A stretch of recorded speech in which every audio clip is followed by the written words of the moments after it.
Hello everyone. तो क्या हाल चाल है। आज की इस वीडियो के अंदर बात करने वाले एक इंपॉर्टेंट टॉपिक की जिसका नाम है प्रागैतिहासिक काल अर्थात प्रीहिस्टोरिक पीरियड, जो आपके हर एग्जाम के लिए इंपॉर्टेंट रहने वाला है, चाहे आप कोई से एग्जाम की तैयारी कर रहे हो। तो चलिए बिना टाइम वेस्ट के स्टार्ट करते हैं आज की इस वीडियो को। तो पहले हम बात करते हैं इतिहास की कि इतिहास का मतलब क्या होता है। ठीक है, तो अतीत में घटित घटनाओं का विवरण ही क्या कहलाता है, इतिहास कहलाता है। आपको पता है कि जो भी अतीत में हुआ है उसको जो विवरण है उसको हम हिस्ट्री कहते हैं, इतिहास कहते हैं। यूँ कह सकते हो आप कि अतीत का अध्ययन ही क्या इतिहास कहलाता है। और हेरोडोटस को इतिहास का जनक कहा जाता है, पिता कहा जाता है। अब बात आती है जो हिस्ट्री जो इतिहास है इसको हम तीन भागों में रखते हैं। ठीक है, और वो तीन भाग कौन कौन से, पहला प्रागैतिहासिक काल, दूसरा आध्यैतिहासिक काल, तीसरा ऐतिहासिक काल यानी कि pre historic period, proto history period और थर्ड हिस्टोरिक पीरियड। ठीक है, अब इनकी अलग अलग विशेषता है और ठीक है इसमें मानव अलग अलग रूप में रहता था। जैसे कि हम बात करें प्रागैतिहासिक काल की, तो उसमें जो मानव था ना वो किसी लिपि को जानता था और ना ही किसी लेखन कला को वो जानता था। ठीक है, मतलब कि वो किसी भी लेखन कला से वो परिचित नहीं था, जानता नहीं था। इसको हम दो भागों में रखते हैं, पाषाण काल और ताम्रकाल। अब बात आती है कि हमें प्रागैतिहासिक काल के बारे में जानकारी कहाँ से मिलती होगी, तो जितने भी अवशेष जो हमें खुदाई के टाइम पर मिलते हैं उससे क्या हमें प्रागैतिहासिक काल की जानकारी मिल जाती है। ठीक है, क्योंकि हमें कोई लेखन कला यहाँ से हमें देखने को नहीं मिलती कि जो लेखन हमें मिले यहाँ से कि हम प्रागैतिहासिक काल के बारे में जान पाए। ठीक है ना, तो इस काल में जो भी मानव थे वो लिपि और लेखन कला से परिचित नहीं थे। और इसको आगे हम पाषाण काल और ताम्रकाल में बांटते हैं। आगे मैं बात करता हूँ आध्यैतिहासिक काल की यानी प्रोटो हिस्ट्री पीरियड की।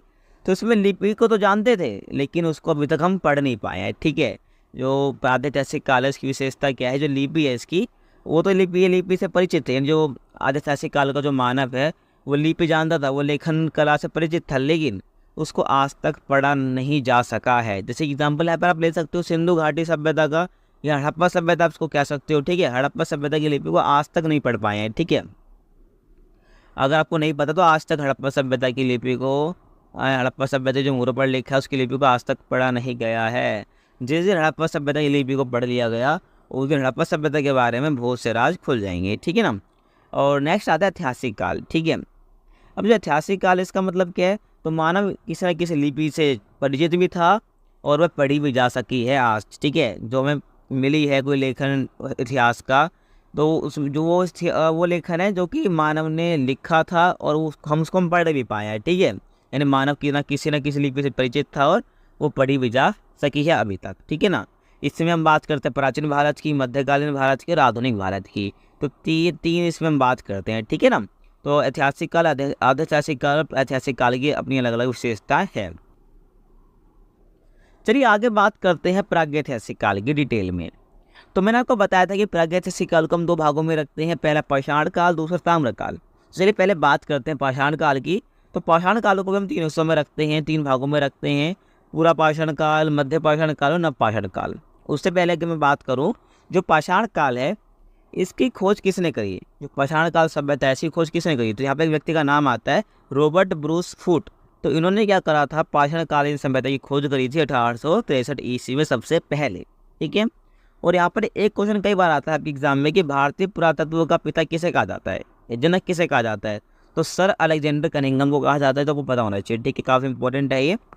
चलिए अब आगे हम बात करते हैं इनकी पूरा पाषाण काल की, मध्य पाषाण काल की और नव पाषाण काल की। ठीक है ना, तो चलिए पहले हम बात करेंगे पूरा पाषाण काल की।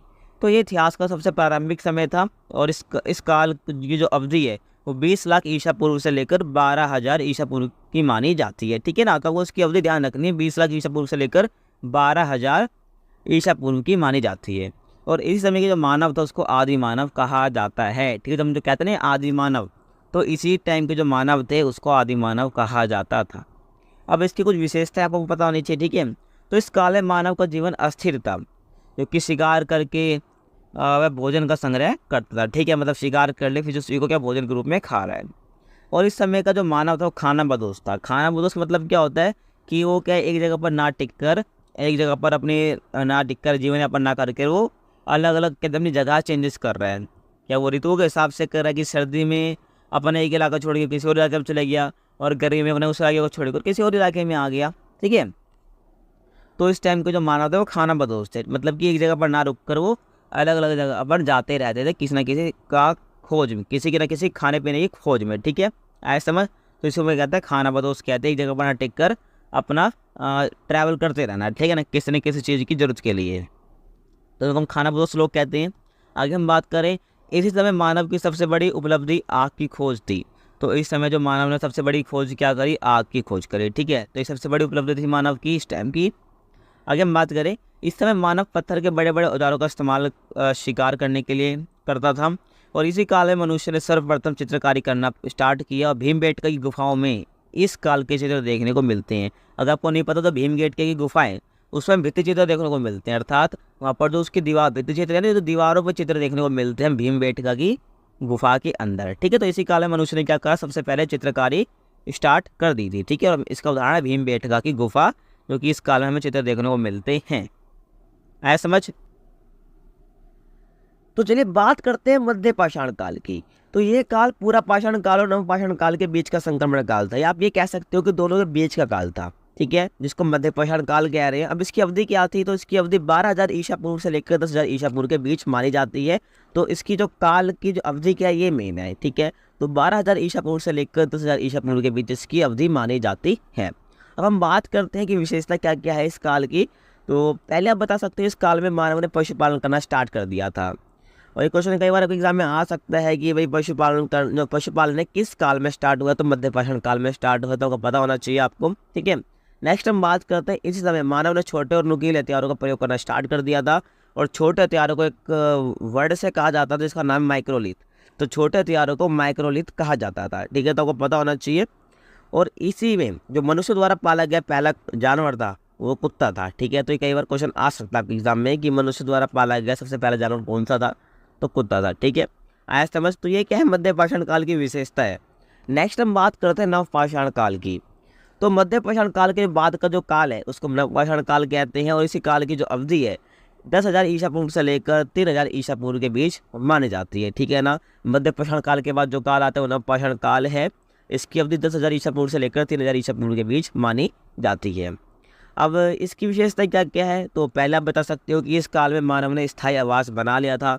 पहले जो मैं आपको बताया था कि जो पूरा पाषाण काल है उसमें जो व्यक्ति वो खाना बदोश होते थे, ठीक है, अपनी जगह चेंज करते रहते थे ऋतु के अनुसार। लेकिन जो नवपाषाण काल है इसमें उन्होंने स्थायी आवास बना लिए थे, मतलब कि अपना एक जगह पर ये रहने लग गए थे, ठीक है। और इसी समय मनुष्य ने कृषि करना स्टार्ट किया और साथ ही में विधिवत पशुपालन भी शुरू किया था, ठीक है। तो कृषि भी इसी काल में स्टार्ट कर, जो पशुपालन अच्छे तरीके से बिल्कुल सही ढंग से विधिवत, तो इसी काल में स्टार्ट किया, ठीक है, जिसको हम कह रहे हैं नवपाषाण काल। और पहिए की खोज भी मनुष्य ने इसी काल में की थी, जो काफ़ी इंपॉर्टेंट है। पहिए की खोज किस काल में हुई, नवपाषाण काल में हुई है। तो ये तो हो गया भाई पाषाण काल। अब हम बात करते हैं ताम्रपाषाण काल की, ठीक है। तो नवपाषाण काल के आखिरी समय में ही ताम्रपाषाण युग की शुरुआत हो गई थी, ठीक है। जैसे नवपाषाण काल के जो आखिरी समय चल रहा था उसी टाइम पर क्या हो जाता है, ताम्रपाषाण युग की शुरुआत हो गई थी। इसी समय मानव ने क्या करा भाई, तांबे की खोज कर ली थी, तभी इसको हम ताम्रपाषाण काल कह रहे हैं, ठीक है। तो इस समय मानव में तांबे की खोज कर ली थी। और इसी काल में मनुष्य ने पत्थरों के साथ तांबे के उपकरणों का उपयोग भी करना स्टार्ट कर दिया था। तो ये वही काल है जब मनुष्य ने पत्थरों के साथ तांबे के जो उपकरण हैं उसका उपयोग करना स्टार्ट कर दिया था, ठीक है। तो ये क्या था, नव ताम्रपाषाण काल था, इसकी ये विशेषताएं थी। आई होप आपको समझ आ गया होगा।